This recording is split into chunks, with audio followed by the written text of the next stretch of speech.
Hey guys and girls, this is Alish from gainmedialab.com. Welcome to my exciting world of live audio mixing.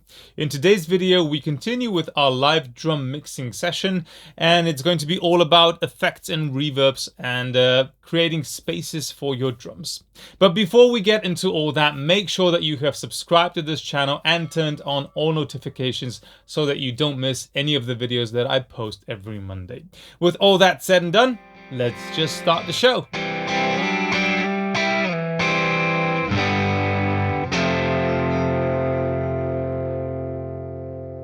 In this video series, we have started with the overheads and then continued through all of the direct channel inputs.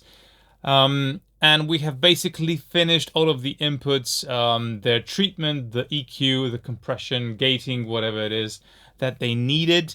And let's talk about the effects and bussing and everything else in the future videos.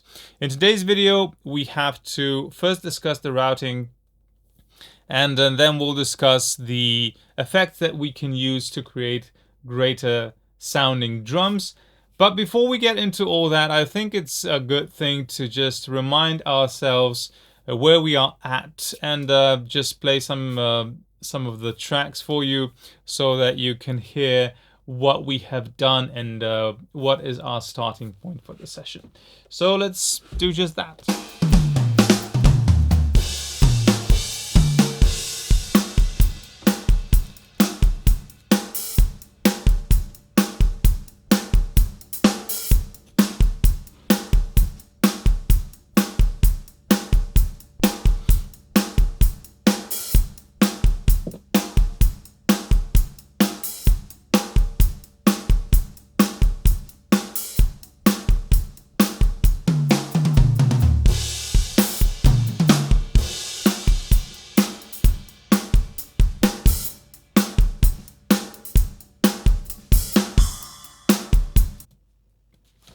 Okay, so we've done all of our track work, and before we start adding effects, I think it's prudent of us to sort of talk about the routing of these channels and what I have already set up on my console. Now, these input channels are not routed directly to my main bus.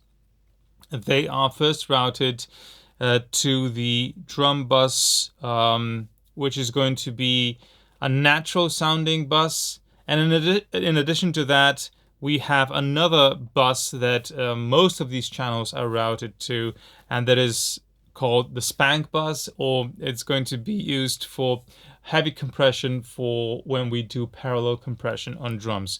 So right now we're just listening to the drum bus, so none of the channels are routed directly into the stereo main left right, but they first go into the first drum bus, and then that drum bus is routed to the main drum bus.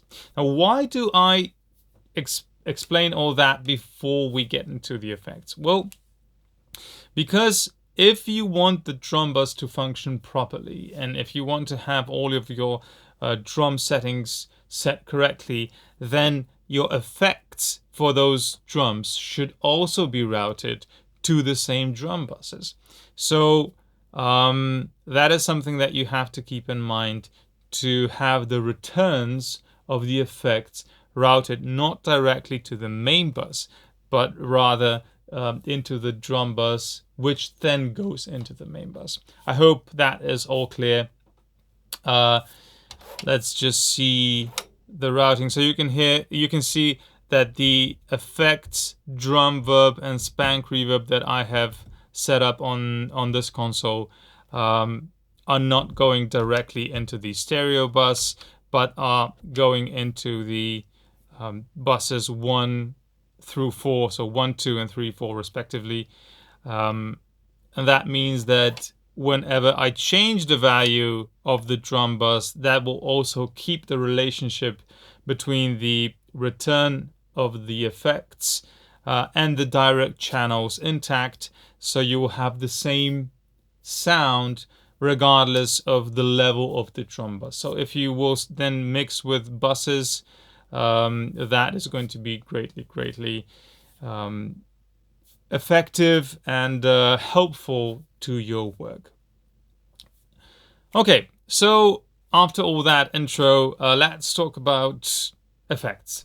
I've already made a video about how to use just one effect for your drums, and frankly, that's one of the techniques that I try using most, especially for natural sounding drums. One reverb is something that I tend to stick with, or at least get a great sound with just one reverb and then add reverbs for special things, for special occasions, for special parts in different songs. Maybe it's due to the mentality of working on small consoles, where you don't have that many effects to work with in the first place. But that's something that I'm keeping with for most part. But also, when I'm doing studio work, I usually set up 3 reverbs on my drums. One is going to be the room reverb, which will actually emulate the sound of the drum in a room, especially if I don't have room mics present. For live sound, I don't usually use that reverb because it's already infused with the space of the stage, of the space where the drum is located. Also usually with other instruments that are playing with it, so it's not that isolated. It doesn't need that room reference for the listener, and the listeners are also getting a lot of room reflections from the space that they are in. So if you're in a hall or if you're in a club, that will already add spatial information to those drums. So the room reverb is usually reserved for studio work, and I don't use it specifically on drums. So the next reverb that I use in studio is the plate reverb, and that is usually the one that I use mostly for live sound. And then the third one is a very, very long hall reverb that adds like a lot of space, luscious things, usually in the high frequency range. Just a bit of sparkle in the top end. That's something that I might exchange in live sound for some specific longer reverbs, especially for toms that we can use on, and the snare, of course, that we can use for ballads and lower tempo songs. But as I mentioned, my main bread and butter reverb is going to be a plate, and we can set that up here. So if you go to effects, let's just work with this vintage reverb that I have chosen, so we can see how that sounds and what the decay is. I'm choosing this one because it's really basic and it has all of the settings that you will usually find on all reverbs. But then other reverbs will have specific settings that are only particular to them and you won't find anywhere else. And that's not the topic of this video. This is just basically to get you started with what I'm searching for, what I'm listening to when I'm adding reverb to these channels. Let's start adding some reverb, and I'll tell you where to add them and what to add them to and what to listen for. So let's just start the multi-track and start working on it.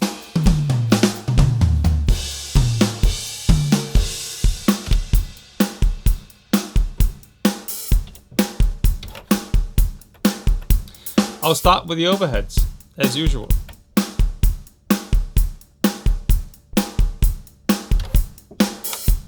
Let's get some return ready.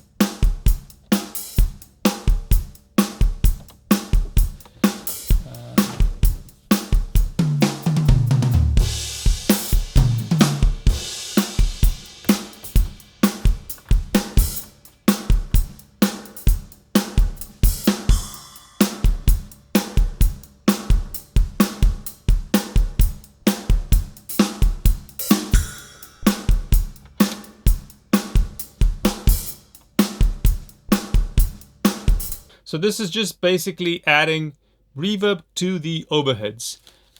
And the reason I do that first is the same as we've done before. The overheads are going to be capturing a lot of the drum kit itself, and I want to see, or I want to hear, what adding reverb to the overheads will actually do to the sound of the entire drum kit before I start adding in a lot of the other channels. And I'll decide whether or not to use reverb on other channels once I put reverb on that particular set of channels, the overhead, like the left and right.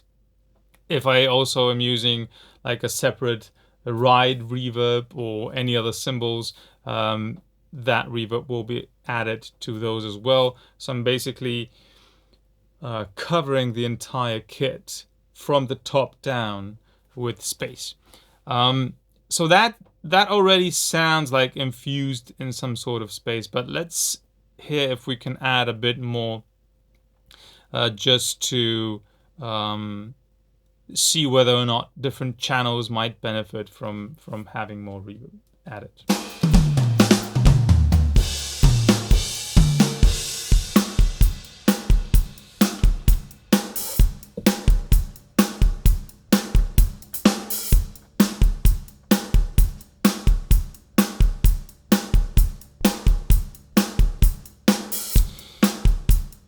So the hi-hat is still a bit, into the front. So let's add a bit of reverb to the hi-hat.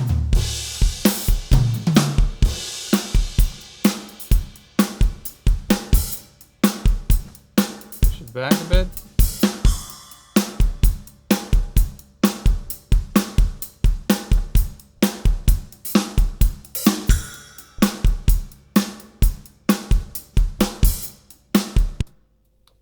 So when I say the hi-hat is still a bit to the front, this is what I'm listening for when I'm adding reverb. Reverb will sort of push the direct sound of a particular input further back. So it's not going to be in your face, but it will be more distant. It will be, if you're thinking in 3D space, it will not be at the front of the stage, but it will basically be pushed back in the sonic image, and that's how I approach reverb for all channels and all circumstances. So we've added a bit of reverb to the overheads, and we've added a bit of reverb to the hi-hat, pushing the entire kit sort of backwards, and then I'm just leveling out the space between those input channels so that I have an image that everything is coming from a compact place. So it still retains its sort of point source image, instead of just pushing some channels back and then keeping the rest of them very much in front, and that will sort of skew what the listener is experiencing. So if you have like a very reverby overhead and then a very in-your-face hi-hat, that will sort of distort the image of where all those instruments are actually placed in real life. And since my goal from the get-go is to sort of bring the natural sound of what you are listening to and what you are seeing on stage to your ears, and those things can be really crucial in sort of retaining that image. All right, so let's talk other channels. What else is sort of sticking out, and what else needs a bit of reverb?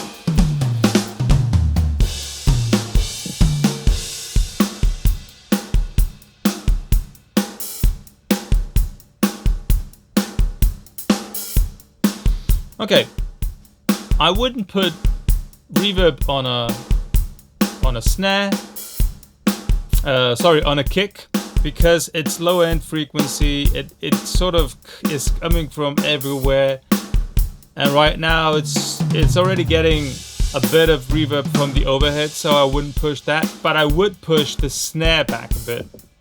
Here's the trick: we have a snare top and a snare bottom. What I usually do is I put reverb on snare bottom, but not on snare top. That allows me to retain the impact of the snare, but still have it infused in the space of the reverb. So, snare bottom, reverb added.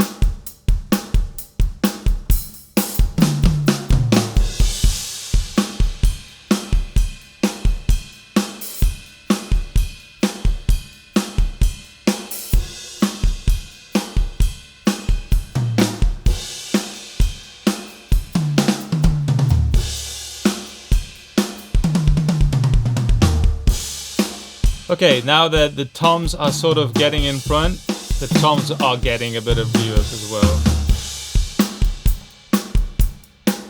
It's just because we added reverb to the snare, it got pushed back a bit, and then the toms sort of, you know, were standing out.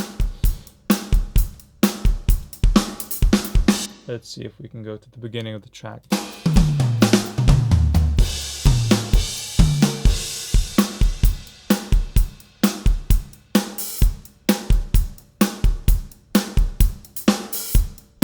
Okay, so the snare still has that impact, but it's infused in reverb, maybe just a bit too much. Compare that to adding reverb to the snare top.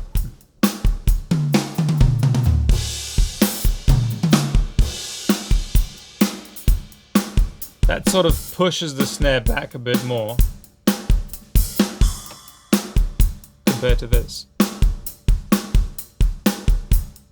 That still has attack, still has punch, but it's infused in reverb.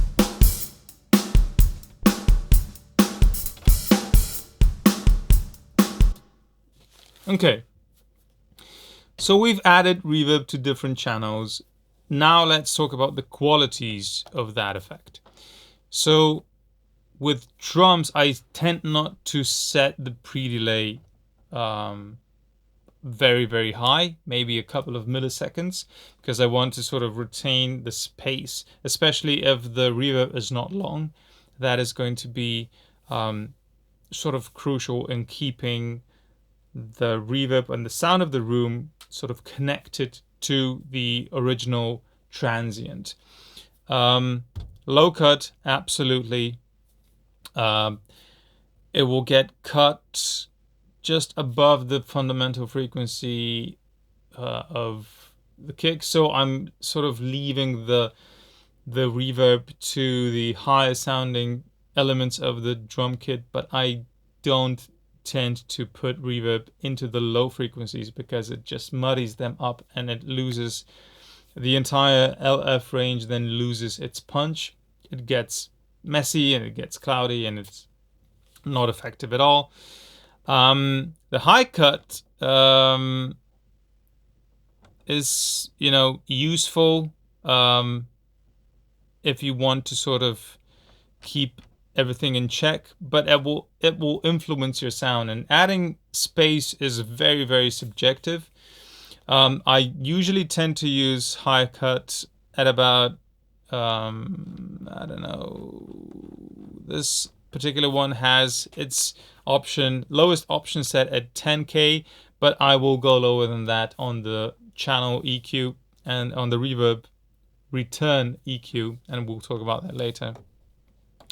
Talking about the K, that is probably one of the most prominent features of a reverb that I use mostly, and it's also set to one of my user-defined keys on the console wherever I go, because I tend to change the decay depending on the tempo of the song. So it gets fixed to one of these encoders, and then I can change that during the session, during the show. And those are basically the main settings of a reverb. So pre-delay, high cut, low cut, decay, sometimes size. This one doesn't have it, but you know, it just depends. I want to sort of know how my reverb starts. I want to know how long it lasts, and I want to know what the frequencies are that it will account for in that period of time. So like I mentioned, I will be using, let's just hide this. I tend to use the EQ on the reverb effect return to shape the sound of the reverb and give my entire drum kit sort of a consistent sound. And I sort of tend to think about it as another EQ for the entire drum kit. So let's listen to what gets added into this session when reverb is added. What is something that we might want to filter out? What is something that we might want to sort of boost or enhance?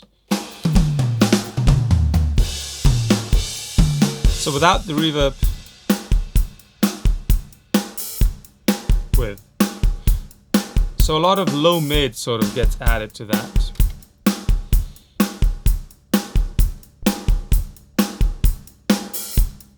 This. So I want to, if you want to keep the natural sound of the kit as you set it, then you want to cut that. But I usually tend to also cut something in the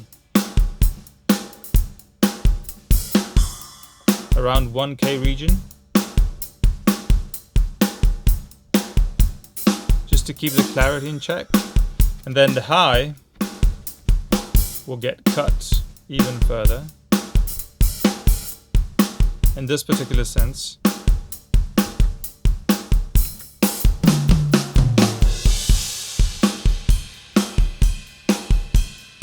And remember, we already added the low cut on the effect itself.